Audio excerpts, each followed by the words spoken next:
నర్మదా పుష్కరాలు భారతదేశంలోని పవిత్ర 12 అత్యంత పుణ్య నదీనదములలో నర్మద 5వ అతిపెద్దది. నర్మద దేవలోకపు నది. పరమశివుడు యోగనిష్టలో ఉన్నప్పుడు వెలువడిన చెమటధారలే ఈ నదిగా ఏర్పడినదని పురాణాలు చెబుతున్నాయి. కనుక నర్మద రుద్ర సంభవురాలు.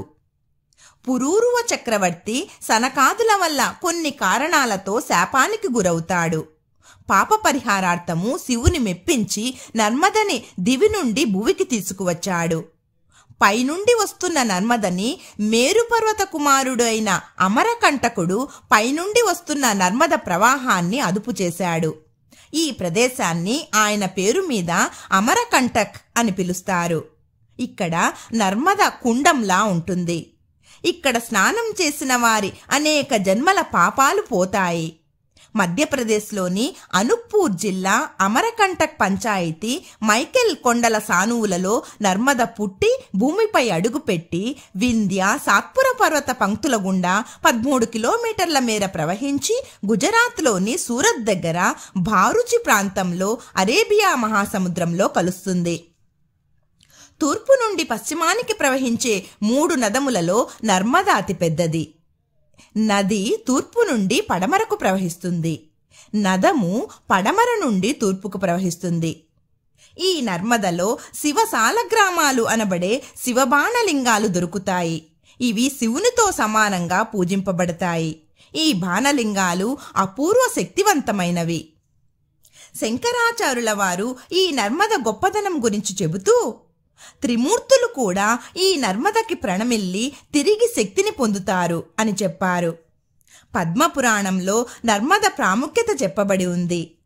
సరస్వతి 3 రోజులలో, యమున 7 రోజులలో, గంగ 1 రోజులో మనల్ని పాప విముక్తి చేయగలిగితే నర్మద తన దర్శనం చేసుకున్నంతనే పవిత్రుల్ని చేస్తుంది. ఇంతటి మహిమగల నర్మదకి ఈ సంవత్సరము 2024 మే 1వ తేదీ నుండి పుష్కరములు ప్రారంభమయ్యి మే 12వ తేదీ వరకు పుష్కర మేళ జరుగుతాయి. పుష్కర సమయంలో 3 కోటి దేవతలు ఆయా నదులలో ఉంటారు. కనుక ఈ పుష్కర సమయంలో పుష్కర స్నానం చేసి జప తప దానాదులు చేయడం వలన విశేష ఫలితం పొంది సమస్త పాపాలు తొలగుతాయి. పుష్కర స్నానం చేసే సమయంలో శరీరం మురికిని, మలమూత్రాలు నదిలో వదలడం, ఉమ్మివేయడం, బట్టలు ఉతకడం చేయరాదు. ముందుగా స్నానాదులు ముగించుకున్న తర్వాతనే పుష్కర స్నానం చేయాలి. మగవారు అంచు పంచె కండువా ధరించాలి. స్త్రీలు సాంప్రదాయ వస్త్రాలు ధరించాలి. నది మట్టిని కొంచెం తీసుకుని నది నీళ్లలో వేసి స్నానానికి దిగాలి.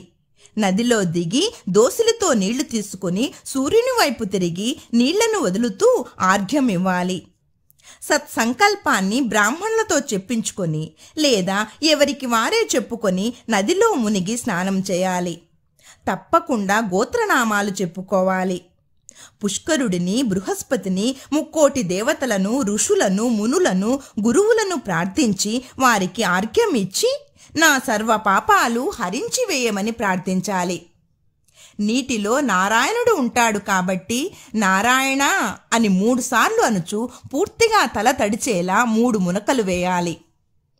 నుదుట కుంకుమ లేదా విభూతి లేదా చందనము ధరించి నర్మదకి పూజాధికాలు చేసి దానాలు ఇవ్వాలి. పెద్దలకు పిండ ప్రదానం చేయాలి. దేవగురువు బృహస్పతి వృషభ రాశిలోకి ప్రవేశించడంతో నర్మదకి పుష్కరాలు మొదలవుతాయి. ఈ పుష్కర సమయంలో నర్మదని పూజించేందుకు, తమని పవిత్రులను చేసుకునేందుకు ఈ పుష్కర కాలము అత్యంత పవిత్రము.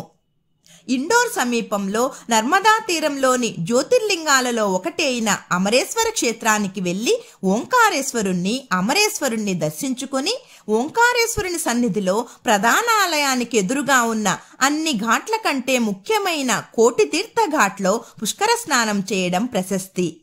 ఇక్కడ పుష్కర స్నానం చేస్తే పాప ప్రక్షాళన అయి అనేక తీర్థయాత్రలు చేసిన పుణ్యం వస్తుందని అనాదిగా భక్తుల విశ్వాసం.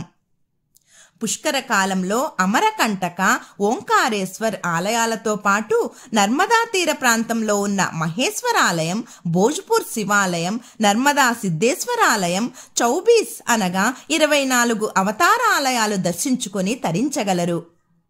ఈ నర్మద పుష్కరం 12 రోజులలో మొదటి రోజు బంగారం, వెండి, ధాన్యాలు దానం చేసిన వారికి మోక్షం లభించి స్వర్గానికి వెళ్తారు. రెండవ రోజు దుస్తులు, రత్నాలు, ఉప్పు దానం చేస్తే జీవితంలో సంతోషంగా ఉంటారు. మూడవ రోజు బెల్లం, పళ్ళు దానమివ్వాలి. నాల్గవ రోజు నెయ్యి, పాలు, తేనె దానం చేస్తే దీర్ఘాయువు పొందుతారు. ఐదవ రోజు గింజలు, ధాన్యం, వ్యవసాయానికి సంబంధించిన వస్తువులు గోదానం చేయాలి. ఆరవ రోజు కర్పూరం, చందనం, కస్తూరి వంటి ఔషధాలు దానం చేస్తే ఆరోగ్యవంతులవుతారు.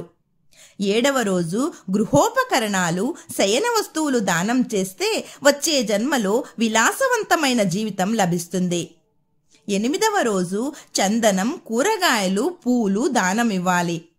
తొమ్మిదవ రోజు ధాన్యం, దుప్పట్లు దానమివ్వాలి. 10వ రోజు కూరగాయలు, సాలగ్రామాలు, పుస్తకములు దానమివ్వాలి.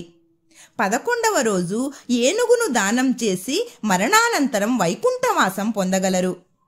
12వ రోజు నువ్వులు దానం చేసి సకల సమస్యల నుండి విముక్తి పొందగలరు. వీలున్నవారు ఇలా దానాలు చేసి ఆధ్యాత్మికతను, దైవ ఆశీర్వాదాలు పొంది తరించగలరు. పుష్కరాలకు వెళ్ళడానికి వీలుపడని వారు ఆ పుష్కర జలమును సేకరించి తల మీద చల్లుకొని కొంచెం తీర్థంగా స్వీకరించి తరించగలరు.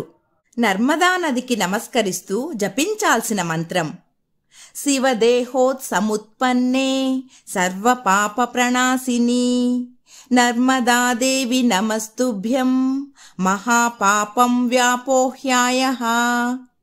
హరి ఓం తత్సత్. మంగళం మహత్.